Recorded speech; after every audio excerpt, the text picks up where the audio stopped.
Your favorite crab meat pizza is here, Mom. Eat as much as you want. My daughter-in-law sets the plate in front of me, acting unusually kind. I'm not stupid enough to not question this sudden change. I suspect my eldest child and his wife are trying to set me up using food. I think they are really mean people who would go so far as to try to trick me. It's clear that something is off with this fancy pizza. After all, they've been hostile and have pulled various stunts on me before. Their sudden niceness is actually suspicious. It would be foolish not to think they're up to something. I don't want to be looked down upon. I can protect myself too, and turn the tables on them if needed. My name is Mary, a housewife in my 60s. I live alone since my husband passed away. Years ago when he died, my eldest child and their wife offered for me to move in with them. They were newlyweds then, and I wanted them to enjoy that special time, so I declined. Still, they said they were worried and moved into a house near mine. They are still newly married and want to enjoy their time together. I was truly grateful for their thoughtfulness. They visited often, even when I told them they didn't have to. I also told them it's okay if you don't come that often. I decided to indulge my eldest child when they said, "I'm worried about you, Mom." My daughter-in-law, too, would come over when my eldest was busy, saying, "I want to get along with you." I was proud of my child for finding such a good wife. But at that time, I was clueless. I didn't know why they were being so kind to me or what they were really thinking. Looking back, I get annoyed at my own naivety. Kindness without strings attached isn't something you get easily. I was swayed by their sweet words. However, I eventually found out their true intentions. One day, they visited and ended up staying the night since they had no plans for the next day. I didn't want to intrude on their time as a couple, so I suggested they could go home since it was close by. But my daughter-in-law insisted. We want to deepen our relationship, so we'd like to stay. So I let them. I offered them the guest room. My late husband built this house, and it's too big for just me, with many unused rooms. The room was a bit dusty, but my daughter-in-law helped clean it up. She's good at housework and has been helpful since they got married, so I had a good impression of her. In the middle of the night, I woke up thirsty and went to the kitchen. On the way, I noticed the living room light was on. Curious, I peeked in and saw them sitting on the sofa talking. I couldn't help but eavesdrop. Then, I heard a conversation between the eldest child and his wife. I'm exhausted. That old lady works us too hard, don't you think? Just hang in there a bit longer. Once Mom gives us the inheritance, we're done. If her husband wasn't a company CEO, we wouldn't have to do all this. It's funny how easily she's fooled just because we're nice to her. Mom's always been emotionally vulnerable. She'll probably give us the inheritance. I couldn't believe what I was hearing. If this was true, their kindness was a lie, aimed at taking my late husband's inheritance. Was all their previous kindness fake? Everything you said to me, we're family, so we want to support each other, and all the words you've said to me so far? Why were they so obsessed with the inheritance? I didn't see him having any trouble with money, but maybe he's in a lot of trouble and I'm just not aware of it. Why would you go to such lengths for your heritage? Do they just want money? I was curious as to why the couple acted like this, so I decided to ask them about their current behavior. After asking around the neighborhood and among friends, a shocking truth came to light. They were both deep into gambling and had amassed a huge debt. It was an amount they couldn't possibly repay with regular jobs. I understood why they'd be desperate for the inheritance. My late husband had left a considerable amount to our eldest child. Even if it was less than what I received, it was a significant sum. They had squandered it all and turned it into debt. Their kindness was all for the sake of getting the inheritance from me. I became cautious around them from then on. Do you need any help, Mom? We want to be there for you. I'm fine, thank you. I've gotten used to living alone. Please prioritize your own lives. My daughter-in-law responded with empty words. I'm glad to hear that. But her face had turned stern. She's probably annoyed because I'm not dancing to her tune. Who do they think they're fooling? I don't need kindness that expects something in return. One day, after keeping my distance from my eldest child and their spouse, I got a call from my daughter-in-law. We need to talk. When I arrived at their home, I was led into the living room and asked to sit on the sofa. Then daughter-in-law spoke with a serious tone. Do you have a new love interest, Mom? I was taken aback. I had no idea how she came to that conclusion. Seizing the moment, daughter-in-law began to speculate. You've been distant lately. It made me suspicious. But you're colder than I thought, Mom. You forget about Dad, who worked so hard for you, and you just want to be happy yourself. There's no one else. You're mistaken. Even when I denied it, daughter-in-law wasn't listening. She had no evidence, but she probably thought that if I had a new love interest, it would be a problem for them. After all, that person might get their hands on my money. Mom, you should really reconsider dating at your age. Have you thought about your position? Why would you say something so cruel? I don't mean to be cruel. I'm just worried about you, Mom. What if this person is deceiving you? You'd be the one getting hurt, and I can't stand that. I saw right through her. She was just trying to protect her inheritance. But daughter-in-law, wanting to play the caring daughter-in-law, never showed her true colors.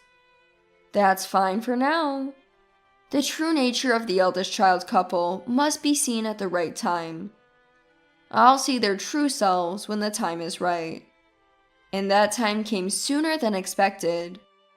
Happy birthday, Mom. This is just a small thing. My eldest child handed me a bag from a fancy pizza place. Inside were various pizzas, including my favorite, loaded with crab meat. Thank you. Let me just plate these up. No, you're the star today, Mom. Sit down. I'll do it. Saying that, daughter-in-law took the bag and disappeared into the kitchen. My eldest child followed her to help. They might be pretending to celebrate my birthday, but I knew something was up. What could it be? As I pondered, they returned with plates. In front of me was a plate loaded with crab meat pizza. Here's your favorite crab meat pizza, Mom. Eat up. My eldest child nodded in agreement. To anyone else, it would look like a happy birthday celebration. But I knew better. There must be something on this plate. I'm not that naive. It was despised. It would be strange not to question their overly kind behavior. With my husband gone, I have to protect myself. I'll never trust them. They'll regret making a fool out of me. Regret it deeply. Well, it does look delicious, but my taste has changed recently. I prefer the foie gras on your plate. Saying that, I reached for my eldest child's plate. I had always said I didn't like foie gras, so their plate had more of it. Wait, Mom! My eldest child tried to stop me. I tilted my head and feigned confusion. Is it a problem? You used to love crab meat too, right? Well, my taste changed too. I've started to like foie gras. Is that so? Then let's not be biased and share both. At my words, my eldest child's face turned pale in an instant. The crab meat pizza, which I had always said I loved, was only on my plate. Clearly, they had planned to set me up by tampering with my favorite pizza. My eldest child's reluctance to eat it was proof enough. But it looks so delicious. Why don't you try a piece? Saying that, I grabbed a slice of the crab meat pizza and brought it to my eldest child's mouth. With no way out, they took a bite as if bracing for impact. Daughter-in-law looked at my eldest child with concern. That's how pale their face had turned. Oh, you look a bit green. Maybe it didn't taste good? Mom, considering how my husband is feeling, maybe the pizza isn't good. I'm sorry, but let's call it a day, and I'll prepare something new. Daughter-in-law sounded panicked. She must have thought it was impossible to continue the meal. But your son doesn't look well. Stay the night. It's not safe for you to go home. No, we'll leave. Don't be shy. You've been so good to me. Daughter-in-law tried to make excuses, saying, but, and, well. It was clear she wanted to leave. I've always thought that for a couple trying to deceive people, they're terrible liars. They panic when something unexpected happens. As I watched my eldest child, something strange began to happen after a few minutes. With a loud thud, they collapsed. I approached and found them snoring. It was clear they had been drugged with a sleeping pill. Oh, fell asleep, did you? Must have been tired. As I tilted my head, daughter-in-law shouted, "Oh, enough! Why won't things go as planned? We talked about how important today was. Wake up now." Saying that, daughter-in-law slapped my eldest child's cheek. Still, they showed no signs of waking. I was stunned, witnessing the moment their true selves were revealed. Ignoring me, daughter-in-law began to spill the beans. I've been playing the good daughter-in-law, thinking if I buttered you up, I'd get the inheritance and clear our debts. Today was supposed to be the last day. We were going to put you to sleep and steal your banking card. It's all your fault nothing worked. What are you going to do about it? Daughter-in-law glared at me. So they planned to drug me and steal my banking card. Using someone's birthday for such a scheme is truly despicable. I'm not as terrible as they are, so I decided to come clean. Actually, I knew all along you were being nice to me for the money. That's why I kept my distance and didn't eat the pizza you offered. I'm not as foolish as you two. At my words, daughter-in-law looked shocked. Apparently, she genuinely believed I was in the dark about their plans. How underestimated I feel. What kind of fool did they take me for?